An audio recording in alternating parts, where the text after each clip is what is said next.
இன்றைய தியானத்துக்கு ஆதாரமான வசனம் கலாத்தியர் 6வது அதிகாரம் 2வது வசனம். ஒருவர் பாரத்தை ஒருவர் சுமந்து இப்படியே கிறிஸ்துவினுடைய பிரமாணத்தை நிறைவேற்றுங்கள். ஒருவர் பாரத்தை ஒருவர் சுமந்து இப்படியே கிறிஸ்துவினுடைய பிரமாணத்தை நிறைவேற்றுங்கள்.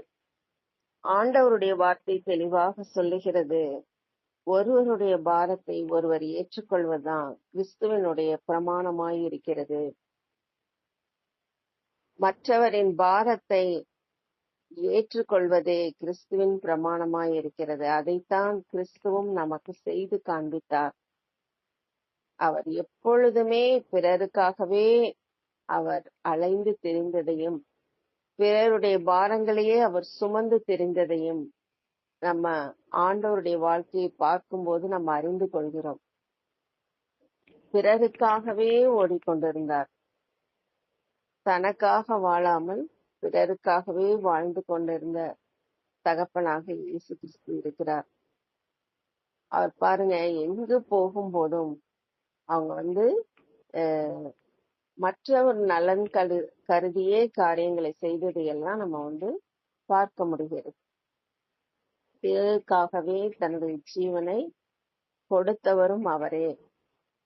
எல்லாம் தன்னுடைய வாழ்வு முழுவதுமே பிறருக்காகவே அர்ப்பணிக்கப்பட்டதாய் இருக்கிறத நம்ம பார்க்க முடிகிறது. பிறருடைய பாரங்களை தன் மீது அவர் ஏற்றுக்கொண்டதை பார்க்க முடிகிறது. மார்த்தாளும் மரியாளும் ஆண்டவரோடு அவங்க பழகிய ஒரு பெண்கள். அவங்க அவங்களுடைய வீட்டுல போய் ஆண்டவர் பேசியதும் உண்டு, நற்காரியங்களை அறிவித்தது உண்டு. அப்போ லாசரு மரித்து விட்டார் என்ற செய்தி கேட்டு அவர் அந்த பெத்தானியா கிராமத்துக்கு போகும்போது அங்க மார்த்தாளும் மரியாளும் அழுகிறத பார்த்துட்டு ஆண்டவருடைய ஆவியும் கலங்கி அவர் கண்ணீர் விடுகிறார். அவரும் கண்ணீர் விட்டு அழுகிறத நம்ம பார்க்கணும். அப்ப அழுகிறவர்களுடனே அழுங்கள் அப்படின்னு வேதம் சொல்லுகிறது. அப்போ சந்தோஷமா இருக்கிறவங்களோட சேர்ந்து சந்தோஷமா இருக்கணும், அழுகிறவங்களோட சேர்ந்து அழுகணும். அவங்களுடைய தாக்கம் நம்ம மேல இருக்கணும். அப்போ அவங்களுடைய பாரத்தை அவர் அப்போது தன் மீது ஏற்றுக்கொண்டு அவங்களுடைய துக்கத்தை சந்தோஷமாக மாற்ற வேண்டும் என்று ஆண்டவர் லாசருவின் கல்லறைக்கு சென்று அவர், நீ விசுவாசித்தால் தேவனுடைய மகிமையை காண்பாய் என்று சொல்லி அங்க லாசருவே வெளியே வா என்று சொன்னதும் லாசரு உயிரோடு கூட வெளியே வந்ததை நம்ம பார்க்கும்போது ஆண்டவர் எவ்வளவாய் அவர்களை நேசித்து அவர்களுக்காக அற்புதத்தை செய்து அந்த மகளை திரும்ப கொண்டு வந்தது ஒரு மிகப்பெரிய காரியமாய் இருக்கிறது. அது போல ஆண்டவர் யார் கண்ணீர் விட்டு அவர் இடத்துல வந்தாலுமே அந்த பாரத்தை அவர் தன் மீது எடுத்துக்கொள்வார். அந்த பாரத்தை உடனடியாக நீக்கணும்னு நினைப்பார். யார் அழுதாலுமே ஆண்டவருக்கு உடனடியாக அந்த கண்ணீரை துடைக்கணும், உடனடியாக அவங்கள அந்த அழுகையை களிப்பா மாற்றணும் அப்படிங்கறதான் ஆண்டவர் நினைப்பாரு. யார் அழுதுட்டு வந்தாலுமே அவர் உடனடியாக அந்த கண்ணீரை ஆனந்த களிப்பாய் மாற்றுகிற தேவனாக இருக்கிறார். நாயின் ஒரு விதவை அவங்க அழுதுட்டு வரும்போதும் அவங்களுடைய ஒரே மகன் இறந்தான்னு அழுகிற அந்த கண்ணீரை பார்த்ததும் ஆண்டவர் என்ன பண்ணாரு, அழாதே அப்படின்னு சொல்லி அவன் கண்ணீரை துடைத்து அவருடைய மகனை உயிரோடு எழும்ப பண்ணி அவங்க கையில கொடுத்த பிறகுதான் ஆண்டவர் அதை பார்த்து மகிழ்ச்சி அடைந்தார். இது போலதான் யார் கண்ணீரோட வந்தாலும் ஆண்டவர் சமூகத்துல யார் கண்ணீர் விட்டாலும் ஆண்டவர் முதலாவது அந்த கண்ணீரை துடைக்கணும்னு நினைக்கிறார். அவங்களுடைய பாரங்களை அவர் மாற்றணும்னு நினைக்கிறார். அதோட அந்த பாரங்களை தன் மீது எடுத்துக்கொண்டு அந்த துக்கத்தை சந்தோஷமாக மாற்றணும்னு ஆண்டவர் விரும்புகிறார். அது போலதான் ஆண்டவர் ஒவ்வொருவர் வாழ்க்கையிலும் அவர் என்ன பாரம் இருக்கிறதோ கர்த்தர் மேல் பாரத்தை வைத்துவிடு, அவரே உன்னை ஆதரிப்பார் அப்படிங்கிற வார்த்தையின்படி நம்ம என்ன செய்யணும் அப்படின்னா, நம்மை ஆதரிக்கிறதுக்கு ஒருத்தர் இருக்கிறார், நம்முடைய பாரங்களை சுமப்பதற்கு ஒருத்தர் இருக்கிறார் அப்படிங்கிற அந்த ஒரு நிச்சயம் நமக்கு இருக்குது. நமக்கு நம்ம கேட்கறதுக்கு யாருமே இல்லையா அப்படின்னு நம்ம நினைக்கவே வேண்டாம். நம்ம கேட்கறதுக்கு ஒருத்தர் இருக்கிறார், நம்ம அழுகையை துடைக்கிறதுக்கு ஒருத்தர் இருக்கிறாரு, நம்மை ஆதரிக்கிறதுக்கு ஒருத்தர் இருக்கிறாரு, நம்மை தூக்கி சுமக்கிறதுக்கு ஒருத்தர் இருக்கிறாரு, நம் பாரங்களை எல்லாம் தம்மேல போட்டுக்கொள்றதுக்கு ஒருத்தர் இருக்காரு அப்படிங்கறத நம்ம ஒரு நாளும் மறந்துட வேண்டாம்.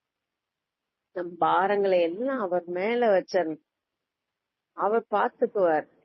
நம்முடைய பாரங்கள் எதுவாக இருந்தாலும் அந்த பாரத்தை ஆண்டவர் மீது வைக்கும்போது அவர் அதை தன் பாரமாக ஏற்றுக்கொண்டு அவர் நமக்கு அவர் இளைப்பாறுதல் கொடுக்கிறார். வருத்தப்பட்டு பாரம் சுமக்கிறவர்களே, நீங்கள் எல்லாரும் என்னிடத்தில் வாருங்கள், நான் உங்களுக்கு இளைப்பாறுதல் தருவேன் அப்படின்னா, நம்ம அந்த பாரத்தை சுமக்க முடியாம சுமந்து வருத்தப்பட்டு வேதனைப்பட்டு இந்த வாழ்க்கை பயணத்துல நம்மனால சுமக்க முடியாத சுமையாக நம்முடைய வாழ்க்கையில போராட்டங்கள் வரும்போது அந்த பாரத்தை என்ன செய்யணும் அப்படின்னா, ஆண்டவர் பாதத்துல முதலாவது நம்ம இறக்கி வைக்கணும். இறக்கி வைக்கும் போது ஆண்டவர் என்ன செய்யறாரு, நம்மை லகுவாக்குகிறார். நம்முடைய சுமைகளை அவர் லகுவாக்குகிற தேவன் நம்மோடு கூட இருக்கிறார். ஏன்னா நம்முடைய பாரத்தை சுமக்க ஒருவர் இருக்கிறார்.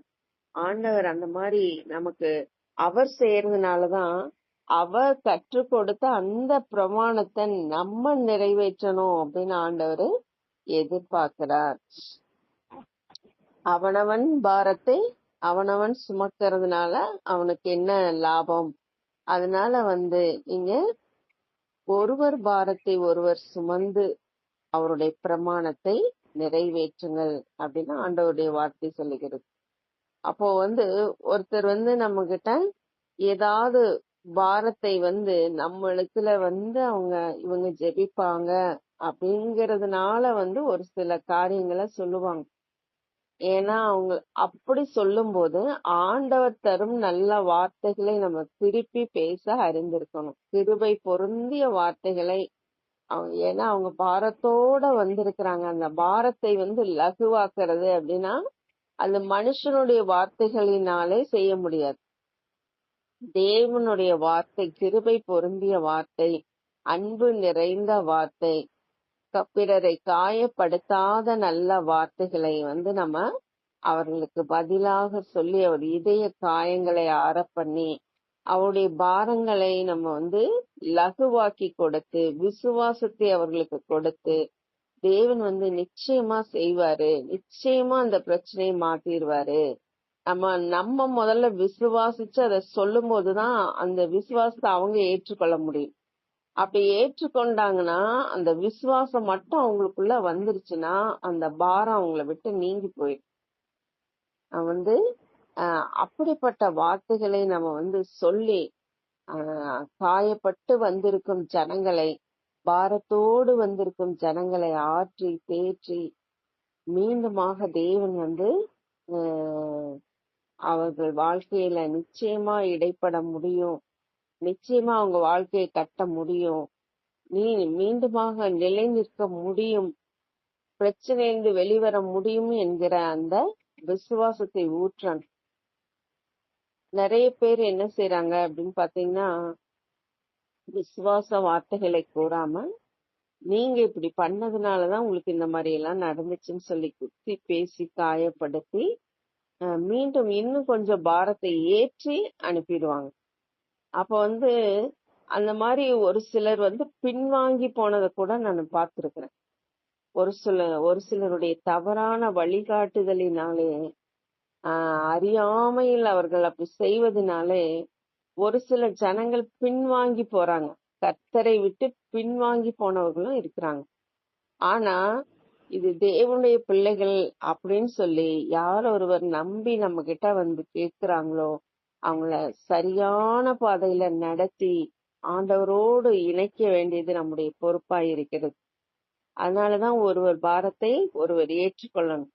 கிறிஸ்துவை போல ஒருவர் பாரத்தை நம்ம ஏற்றுக்கொண்டாதான் நம்ம வந்து அவங்க பாரத்தோடு வந்த அந்த காரியத்துக்காக நம்ம ஜெபிக்கவும் செய்யணும்.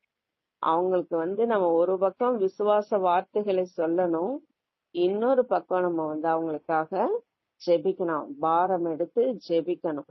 அப்ப அவங்களுக்கு ஒரு அற்புதம் நடக்கும்போது பாருங்க, அவங்களுடைய வாழ்க்கை வந்து கிறிஸ்துவுக்குள்ளாக மறுபடியும் கட்டப்பட்டுரும். அவங்க கிறிஸ்துவுக்குள்ளாக அந்த பாரத்தை இறக்கி வைத்து ஒரு லகுவான காரியமாக அவருடைய வாழ்க்கை மாறுவதை நம்ம பார்க்க முடியும். அப்ப வந்து கிறிஸ்து ஒருவருக்குள்ள இருந்தாதான் இந்த காரியத்தையும் செய்ய முடியும். கிறிஸ்துவை போல நம்ம வந்து பிறருடைய பாரத்தை ஏற்றுக்கொள்ளுகிறவர்களாக நம்ம இருக்கணும். பிறருடைய பாரங்களை நம்ம உதவி செய்யணும்.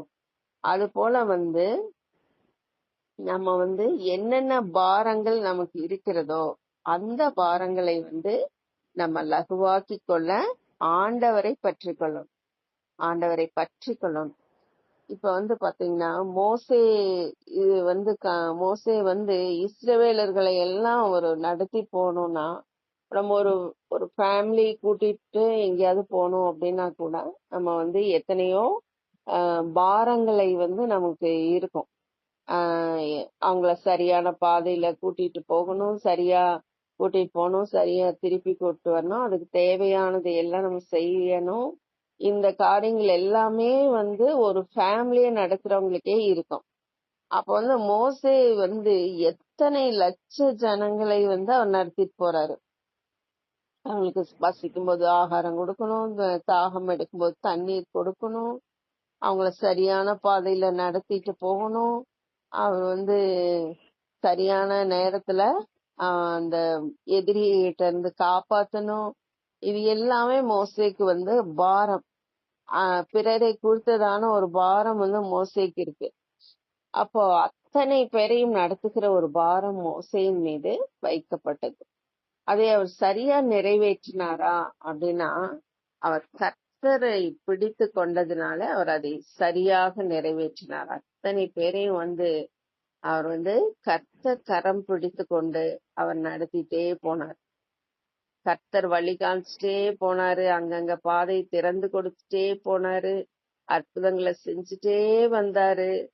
மோசே வந்து லகுவாய் நடத்தி சென்றார். ஆண்டவர் கூட இல்லைன்னா எதுவுமே செய்ய முடியாது. எந்த பாரத்தையும் நம்ம சுமக்கவும் முடியாது, ஒருத்தருக்கு வழிகாட்ட முடியாது, ஒரு பாதை கிடைக்காது, எதுவுமே இருக்காது. அதுக்கும் ஆண்டவர் கரம் பற்றி இருந்தாதான் நம்ம அதையெல்லாம் செய்ய முடியும். இப்ப மோசேக்கு வந்து ஆண்டவர் கரம் பற்றி இருந்ததுனால அவர் எல்லாத்தையும் ஜெயமா நடத்திட்டு போனார். அற்புதமா இருந்தது. எத்தனை தடைகள், எத்தனை பிரச்சனைகள், எத்தனை போராட்டங்கள் வந்த போதும் அங்கெல்லாம் ஆண்டவர் அற்புதம் செய்தார். தன்னுடைய பிள்ளைகளை நடத்தி செல்லுகிற மோசையோடு கூட இருந்தார். பிள்ளைகளையும் அவர் அற்புதமாய் பாதுகாத்து நடத்தினார். எதிரிகள் கையிலிருந்து விடுதலை கொடுத்ததோடு எதிரிகளை முற்றிலுமாக அவர் அழித்து போட்டார். அற்புதமான ஆண்டவர் அவர்களோடு கூட இருந்து நடத்தினதை நம்ம பார்க்கிறோம்.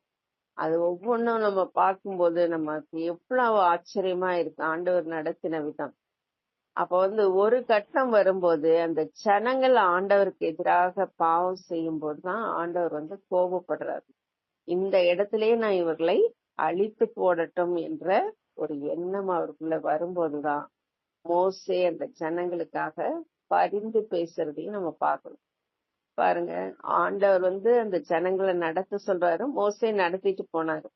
அவர் வந்து அழித்து போடுறேன்னு ஆண்டவர் சொல்லும் போது அவர் விட்டுருக்கலாம்ல.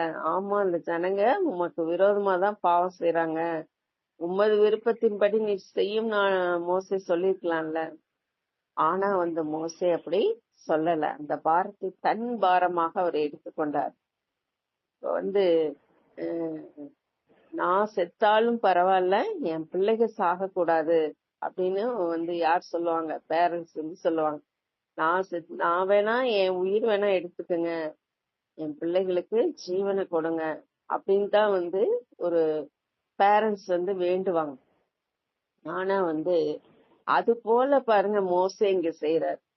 மோசே நீர் என்னுடைய பெயரை வேணாலும் உமது புஸ்தகத்திலிருந்து திருக்கி போடும், ஆனா இவர்களை நீர் இந்த இடத்துல அழிக்க கூடாதுன்னு சொல்லி இந்த ஜனங்களுக்காக பரிந்து பேசுறத நம்ம பாக்குறோம். அப்ப அந்த பாரத்தை அவர் தன் மீது முழுமையாக எடுத்துக்கொண்டதுனாலதான் அது தன்னுடைய பிள்ளைகளாகவே இஸ்ரவேலரை அவர் பார்த்ததுனாலதான் அப்படி ஜெபிக்க முடிந்தது. அவங்க பாவம் செய்த போது கூட அவங்களுக்காக அந்த பரிந்து பேசுனதை நம்ம பார்க்க முடிகிறது. அப்ப அந்த பாரத்தை முழுமையாக ஏற்றுக்கொண்டதுனாலதான் மோசே ஆண்டவருக்கு ரொம்ப பிடிக்கும். ஏன்னா கிறிஸ்துவின் பிரமாணத்தை அவர் நிறைவேற்றினார். அந்த பாரத்தை முழுவதும் தன் மீது போட்டுக்கொண்டார். அவர் தனக்காக வாழாமல் இஸ்ரவேல் மக்களுக்காகவே வாழ்ந்ததை பார்க்க முடிகிறது. அவர் தனக்காகவே வாழாம அந்த ஜனங்களுக்காகவே வாழ்ந்து அவங்கள வழி நடத்துறதுலயும் அவங்கள பாதுகாக்கிறதுலயும் அவங்களுக்கு தேவையான நன்மையை பெற்று கொடுக்கறதுலயும் அதுல முழுமையாக ஆண்டவருக்கும் அந்த ஜனங்களுக்கும் நடு நின்றார் மோசே. அந்த பாரத்தை முழுவதும் தன் மீது போட்டுக்கொண்டு ஜனங்களுக்காக பரிந்து பேசி வழி நடத்தி அவளை அழிக்க விடாதபடிக்கு ஆண்டவர் அவர்களை கோபத்தினால் அழித்து போடாதபடிக்கு தேவனிடத்துல நடு நின்று அவர் பேசியவராக காணப்படுறார். அப்போ இந்த பாரத்தை தன் மீது ஏற்றுக்கொண்டதுனாலதான் அற்புதமா இந்த ஜனங்கள் பாதுகாக்கப்பட்டாங்க. அது போல நாமும் நம்முடைய ஜனங்களுக்காக யார் ஒருவர் பாவத்துல மரித்து போய் பாதாளத்துக்கு போறாங்க அப்படின்னா அதை நம்மளால நம்ம ஏதோ கதை மாதிரி கேக்குறதுக்கு வேணா அது சரியா அது தோணுமா என்னன்னு தெரியல. ஆனா அது நேர்ல நம்ம பாக்குறோம்னு வச்சுங்க, நேர்ல ஒரு மனுஷனை தீக்குள்ள தள்ளுறதையோ ஒரு குழிக்குள்ள தள்ளுறதையோ நம்ம பார்த்தோம்னா அது நடக்க கூடாது அப்படின்னு நம்ம மனசு உறுதியா நினைக்கும். அது நடக்கிற நம்ம அனுமதிக்க கூடாதுன்னு நம்ம மனசு உறுதியா நினைக்கும். அதை தடுக்கணும்னு நம்ம மனசு உறுதியா நினைக்கும். அது போலதான் நம்ம எல்லாருக்காகவும் பரிந்து பேசி ஜெபிக்கணும். அவங்களுக்கு ஒரு நாளும் அவங்க அழிந்து போகாதபடிக்கு தேவனிடத்துல திறப்பு நின்று ஜெபிக்கணும். மோசையை போல அவர் ஜனங்களுக்காக பரிந்து பேசியது போல நாம் நம்ம ஜனங்களுக்காக பரிந்து பேசி நாம் ஜெபிக்கணும். அப்படி ஜெபிக்கும் போது தேவனிடத்துல இருந்து கிருபையும் இரக்கமும் ஒத்தாசையும் கடந்து வரும். அப்போ அங்க பரிசுத்த ஆவியானவர் இறங்கி ஒவ்வொருவர் உள்ளத்திலும் அவர் மாற்றங்களை கொண்டு வர அவர் வல்லமையுள்ளவராக இருக்கிறார்.